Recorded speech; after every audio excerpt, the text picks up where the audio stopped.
Here's a great place to start this video. List of Bitcoin corrections in the run-up to 20,000 in 2017. List of Bitcoin corrections in the run-up to 69K in 2021. Corrections are normal in a bull market. And if you think this correction we're getting through or have gotten through is bad, just look at some of these past corrections in prior cycles. Anthony Pompliano says Bitcoin is crashing to 82,000. We've dreamed of this day years ago. But Peter Schiff doesn't get the joke. I don't think the drop to 79K constitutes a crash. It's been a pretty orderly decline with no panic. But if you're dreaming about a crash, don't worry, your dream will come true. Pompliano fires back saying, will you throw a $3,000 gold party if it ever gets there? Many users are quick to point out Peter Schiff's wrongness. Many people point out how wrong Peter Schiff has been about Bitcoin. 2012, Bitcoin is a scam, said by Peter Schiff. Bitcoin's at $1, gold is at $1,700. 2025, Bitcoin is a scam. $88,000 Bitcoin, $2,999 gold. Peter Schiff is a perma-bear. Peter Schiff may never see the orange light. Don't make the mistake of thinking that buying Bitcoin below 3,800 is a bargain just because the current price is better than 80% below its record high. Bitcoin's price could easily drop another 80% from here, and at 750 it would still be expensive. It's crazy how a little bit of time can expose the truth. And here's my horrible segue going into the next article, where Michael Saylor likens Bitcoin to digital gold. Michael Saylor recently had a White House meeting in which he presented his grand plan revolving around digital asset framework. He has a bold pitch for a strategic Bitcoin reserve, which he claims could generate a staggering $16 to $81 trillion in wealth, tackle national debt, elevate America's clout in global finance. I said it fancy, so it has to be true. And in this White House meeting, Saylor said Bitcoin is an ally of the US dollar and likens it to digital gold. And as said here, very accurate. For now, the debate about cryptocurrency's place in America's financial future is just beginning. This article also mentions the SEC dropping certain cases. It highlights Coinbase, but the SEC also dropped the Uniswap case, also dropped a Robinhood case, and I'm sure there's other cases that are not coming to mind. But the SEC is clearly taking a more pro-crypto stance, dropping the cases of the previous SEC in control. Now, looking at Bitcoin on a state level, while we have had some proposals denied, proposals dead, in the last days of February, multiple states across the US are pushing forward with legislation to create state-managed Bitcoin reserves. Texas is already deep into the Bitcoin mining space. They seem very supportive of the Bitcoin miners there, and they have definitely positioned themselves as a pro-crypto jurisdiction, offering favorable regulations and infrastructure to support digital asset adoption. Now, if Texas successfully establishes a Bitcoin reserve, it could set precedent for other states and influence federal policymakers to consider similar initiatives.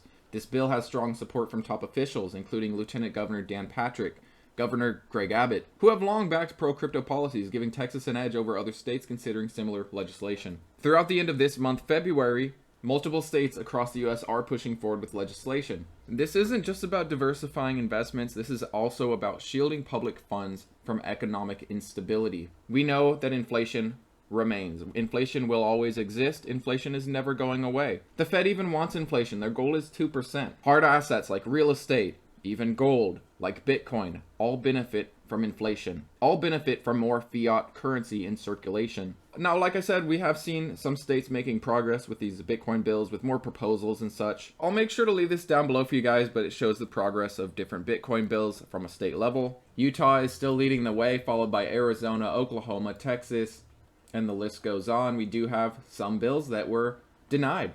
North Dakota appears to have gotten closest before it was failed. And this actually shows the votes. You can click on individual states, see who is saying yes, who is saying no.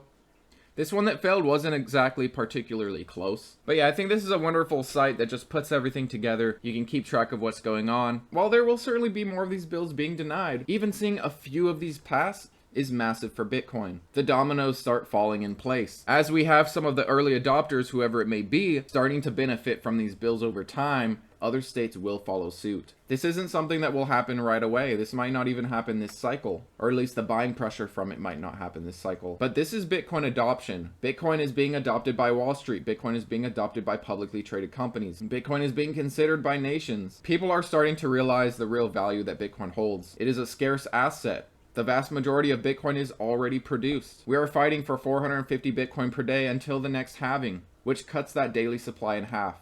And every 4 years, it continues on. Now, I do want to pull up Bitcoin on the chart, and we keep breaking under this falling wedge pattern to jump right back in it, testing key points along the way. For instance, we tested our 200 MA, bounced right back up over it. The following day, we broke under the 200 MA and we filled our CME trading gap. Keep an eye on the RSI for divergences. We did have a bullish divergence on the 4-hour. Give it a couple days and we'll see what we get out of the daily. But like I've said, plenty of times this week, every time Bitcoin has gone oversold in the past, throughout this cycle, it has been a buying opportunity. Bitcoin has only gone oversold a handful of times. I'm talking about on one hand. Bitcoin has gone oversold only a few times since the bear market low of 15K. These are always buying opportunities, and I do think this is no different. I do think the cycle will play out. I do still think the Bitcoin miners will outperform Bitcoin. I don't know where people thought that my mind has changed there. I still do think Bitcoin will hit 150K. I don't know where people thought my mind changed there. And speaking of confused comments, this happens all the time. On these pullbacks, people start getting negative. People start worrying. People start regretting their decisions. People are never worrying, never bearish, never questioning things when we're rallying. I hardly hear people say, should I trim?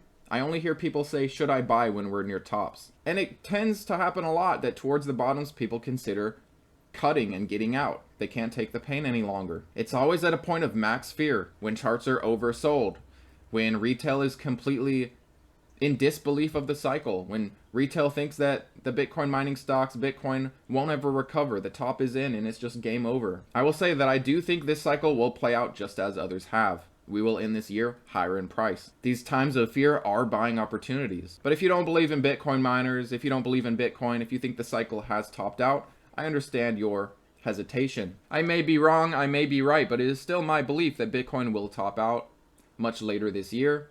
We will near 150K. The Bitcoin miners will outperform Bitcoin from cycle low till top. Hopefully you guys see my stance. These corrections are normal, as I have showed you in past cycles. And as I have showed you this cycle, these oversold times of Bitcoin are buying opportunities. And in my opinion, this is no different. Bitcoin is at the fear levels of Mt. Gox when we hit 49K. The difference here is that we're much higher in price. We are at an extreme amount of fear here, whereas earlier in the cycle, we were an extreme amount of fear at 49K.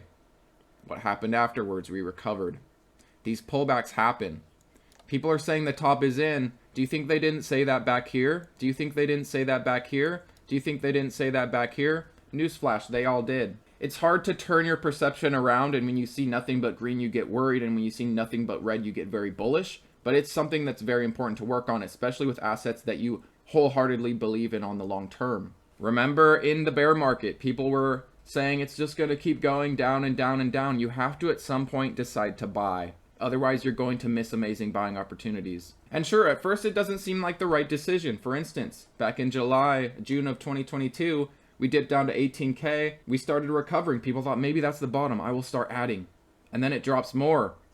You start worrying. Those that followed the cycle, those that know that Bitcoin is going to thrive over the long term, took advantage throughout this pullback, not just trying to time the bottom, but buying throughout the fear, getting a good average. You buy while no one wants it. You buy while people are scared. This tends to always be the best move for Bitcoin. That said, could we keep selling off? We sure could. Do I think we are going to? I don't necessarily think so. If we do fail the 200 MA, there's definitely a possibility we head to 75K, which was a previous strong resistance until we broke out of it. We could flip this as a support if 200 MA doesn't hold. So far, so good. Bitcoin, keep in mind, is also very oversold. We don't see it often. These are buying opportunities, whether you're talking about Bitcoin, MicroStrategy, the Bitcoin miners, of which many are now posting profitability, of which many are getting more and more efficient, of which many are continuing to build their Bitcoin balances, cut down on their debt, build up their cash positions, of which many are actually trading